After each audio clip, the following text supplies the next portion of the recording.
Salam sejahtera tuan-tuan dan puan-puan, saudara-saudari sekalian, apa kabar semua? Nama saya ialah Dr. Lee dan saya berasal dari Bukit Mentajam. Buat masa ini saya tinggal di Kluang Johor. Jadi selamat menyertai program saya di mana saya sedang memuat naik buku yang telah saya terbitkan, yaitu Dr. Lee's Method Grammar, Dwi Bahasa. Jadi buku ini bahagian penerangan setiap bab. Saya telah menggunakan dua bahasa untuk membuat penerangan, yaitu bahasa Inggeris dan bahasa Melayu. Dan buku ini, kalau kita tengok isi kandungannya, kita melihat kandungannya kesemuanya 40 bab. 40 bab.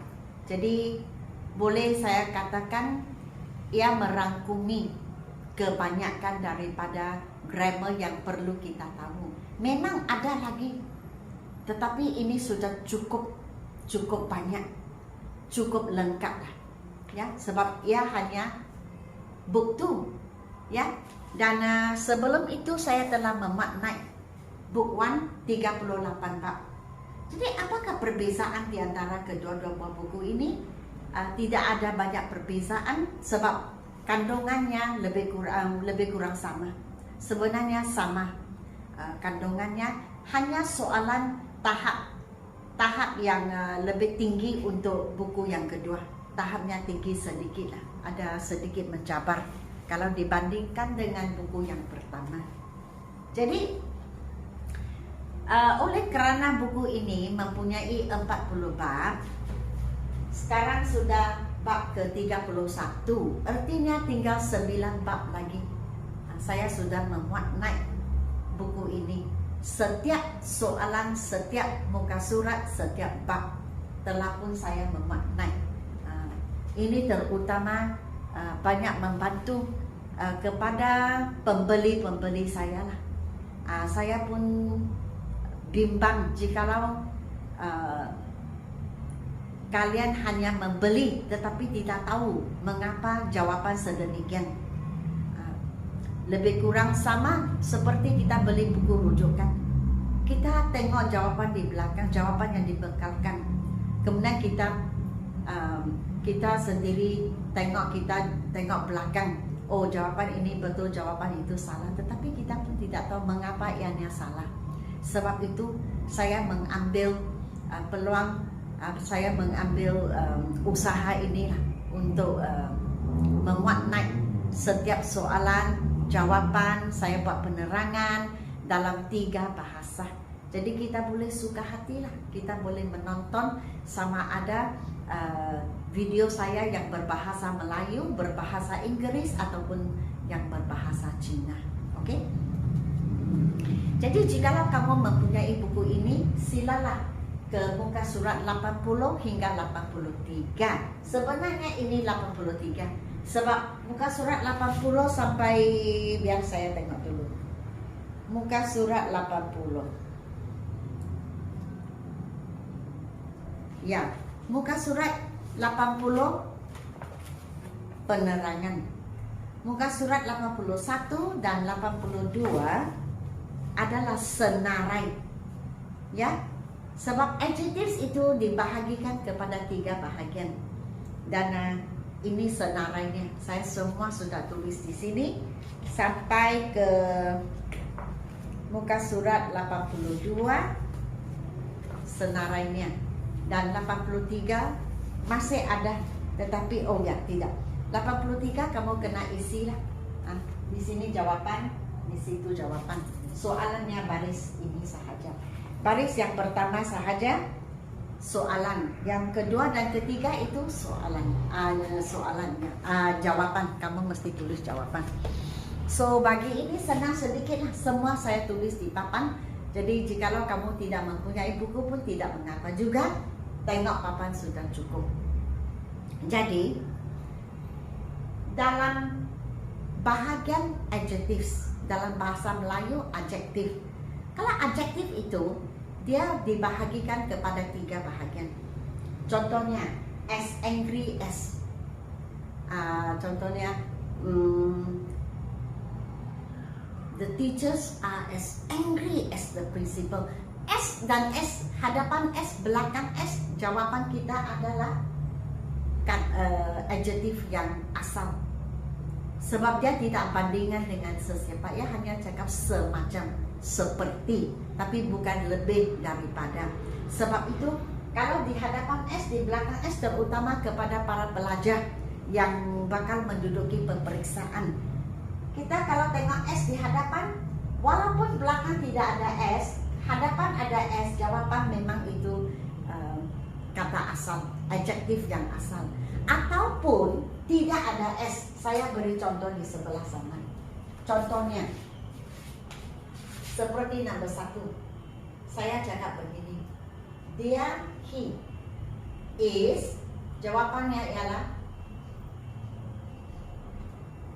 adjektif yang asal. Bukan ini, bukan ini. Asal. Nah, ataupun he is, kemudian ada satu adverb di sini. Contohnya very. Jawabannya ialah angry juga, sama. Jawabannya sama juga. Ataupun he is betul-betul marah, really angry.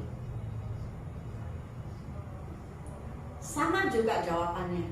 So kalau di depan angry tidak ada adverb, ada am is are, jawaban atau kita cakap verb kata kerja, jawabannya asal, adjektif yang asal, baris pertama, positive degree. Kalau ada very, really ataupun so, he is so angry, ada so, jawabannya sama juga. Sebab dia tidak ada bandingan dengan sesiapa. Dia tidak lebih marah daripada siapa. Jadi dia tidak ada bandingan. Dia sendiri. So ingatlah, kalau hanya is atau am atau ah, atau was atau were, ataupun ada is really, is very, is so, jawabannya sama juga. Jawabannya sama juga. Ataupun he is truly, truly itu benar-benar sama dengan really, jawabannya sama juga. Sebab tidak banding dengan sesiapa, dia sendiri sahaja. Oke, so jawabannya masih kata asal, adjektif yang asal. So is truly. Oke. Dan sekarang saya akan berbincang dengan kalian. Jikalau dia tidak banding dengan sesiapa, ia dipanggil positive degree dalam grammar. Jikalau ia adalah comparative degree maksudnya bandingan antara dua. Antara dua, sama ada dua orang, dua ekor binatang, dua buah benda, ataupun dua buah tempat. Oke, so kalau dia bandingan antara dua, kita panggilnya comparative degree, sebab dia boleh compare, banding. Dan belakang ingat dia ada then maksudnya daripada. Dan bahagian yang di belakang sekali dipanggil superlative degree. Super maksudnya tahap tertinggi. Jadi ia adalah bandingan 3 ke atas. Maksudnya 3 orang, 3 ekor binatang, 3 buah benda ataupun 3 buah tempat. Orang, binatang, benda, tempat. Kalau kita bandingkan 3 atau lebih daripada 3, maka kita gunakan superlative degree. Superlative degree, ingat hadapan mesti ada the. Oke, hadapan ada the. Alright, so saya hanya terus baca sahaja. As angry as, tiada bandingan. Dia marah sahaja, marah seperti orang yang gila contohnya. Angrier than, I am angrier than my brother. Saya lebih marah daripada abang saya. The angriest, my father is the angriest person. among the three of us, 3 ke atas, atau in our family. So kalau 2 orang, kalau belakang ada Y, biasanya, oke, bukan setiap kali, tapi biasanya Y kita tukar ke IER. Selepas itu IEST. Tahap yang tertinggi. Yang kedua, as lucky as, bernasib baik seperti, he is as lucky as a shining star. I am luckier than my friend. 2 orang banding. So sama juga biasanya. Kalau ada Y, kita tukar ke IER. Kemudian tahap yang tertinggi, paling bernasib, the luckiest, IEST. Oke, paling bernasib baik. As quick as, cepat seperti, as quick as lightning, cepat seperti kilat. Quicker than tambah ER. Tengok, ER atau IER, bandingan antara 2. So lebih cepat daripada, ingat ada than kalau kita banding antara 2. And number 3, the quickest, paling laju, paling cepat. Belakang EST, belakang ada EST. As itchy as, itchy maksudnya gatal. Jadi itchier than, bandingan antara 2, the itchiest, bandingan antara 3 ke atas. Jadi sama juga di sini. Di sini kita boleh lihat di hujungnya ada Y. Jadi Y tidak mau kita buang, tukar ke IER, tukar ke IEST. Number 5. As hard as, hard ada hard ada banyak maksud. Keras macam batu, hard. Hard juga bermaksud difficult, susah, boleh juga. Tapi asal bandingan antara 2, kita tambah ER. The harder than, lebih susah daripada atau lebih keras daripada. The hardest, paling susah atau paling keras. Jadi ingat ada the di hadapan, belakangnya EST. Kalau ada than di belakang, hadapan ada ER ataupun IER. As rude as, tiada bandingan. Rude maksudnya tidak bersopan. Jadi ruder than, lebih biadab daripada. The rudest, paling biadab. Jadi tengok, kalau ada the di hadapan, belakang EST. Kalau belakang ada than, hadapan ada ER. Tapi ini rude itu memang ada E. Jadi kita tidak tambah E lagi, kita tambah R. As oily as, oilier than, the oiliest. Tengok, ada Y di sini. Jadi tukar ke IER. Di belakangnya IEST. Kalau ada ST di belakang, hadapan mesti ada the. Kalau depan ada ER, belakangnya ialah than. Sebab ia bandingan antara 2 ataupun sebelah sana bandingan antara 3. Oily maksudnya berminyak. Contohnya sayur-sayuran laut yang terlalu banyak minyak. Jadi kita cakap oily. As mean as, meaner than, the meanest. Jadi ini tidak ada bandingan. Jadi kata adjektif asal. Kalau ada ER, belakangnya than. Kalau ada EST, hadapannya the. Mean. Di sini mean bukan bermaksud,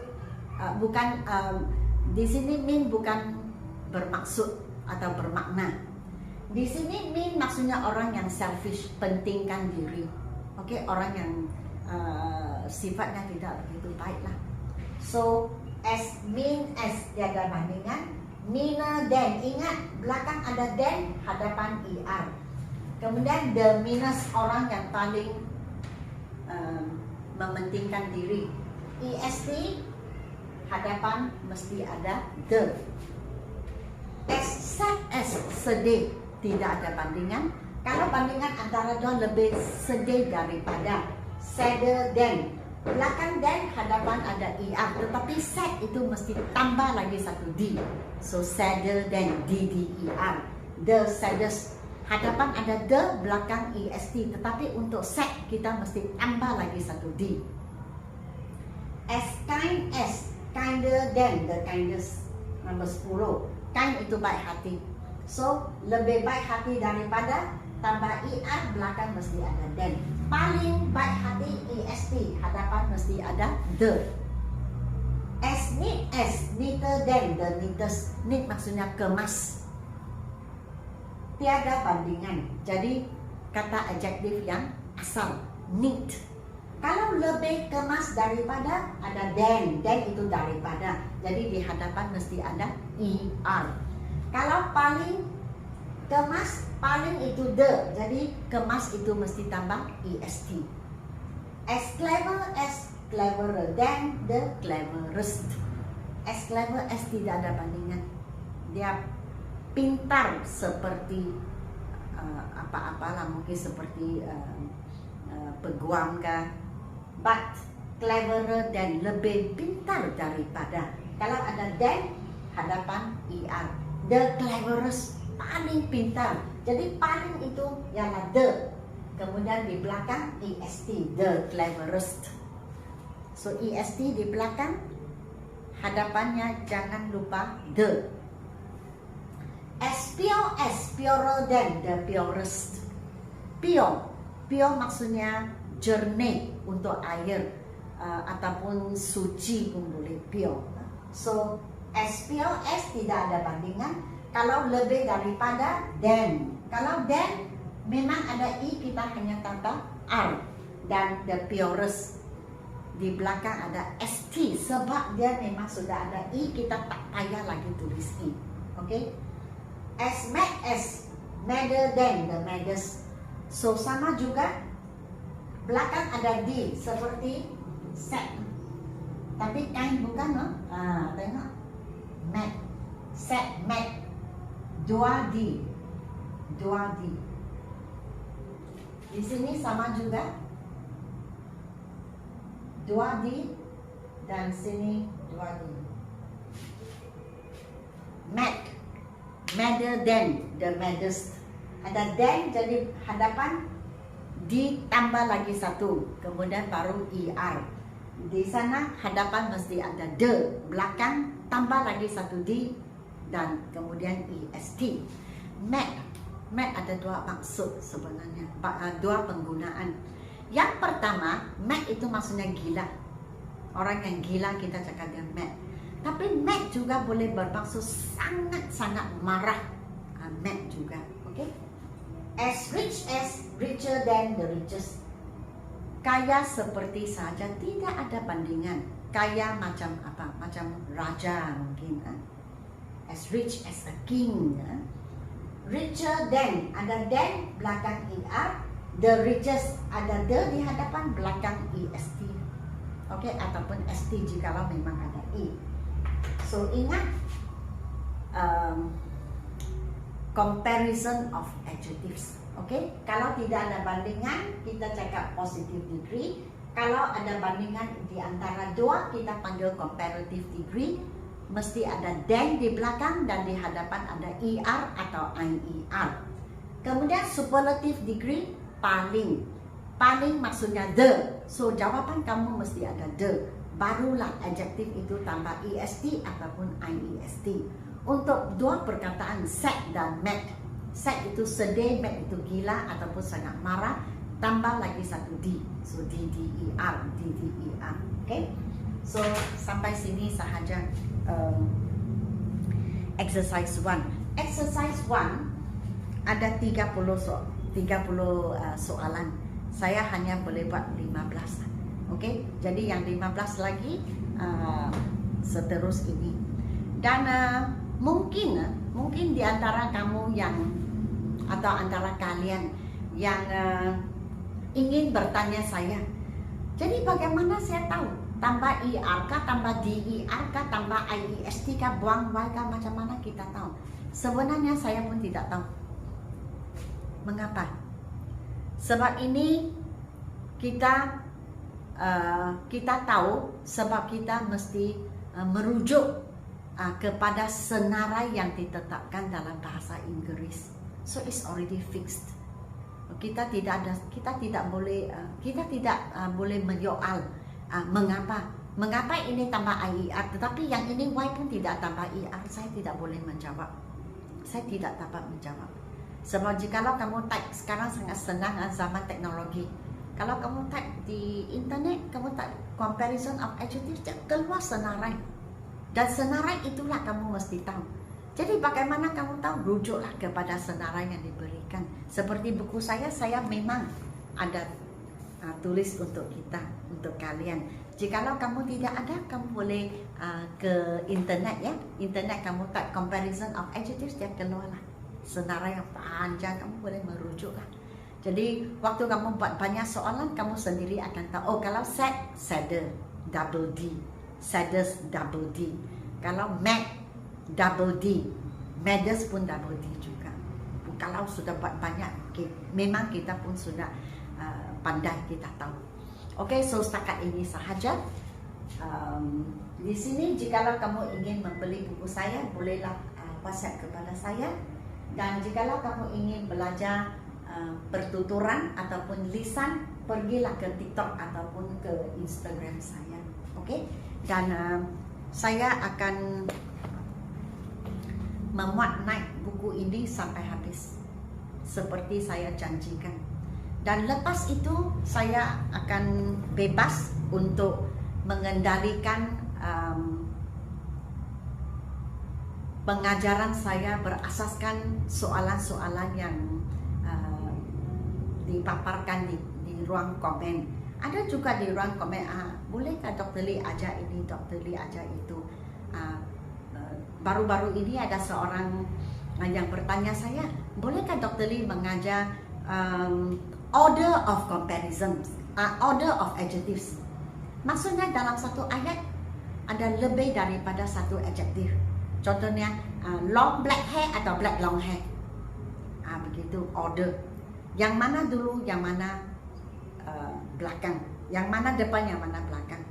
So dia memang ada, dia tetapkan yang mana dulu.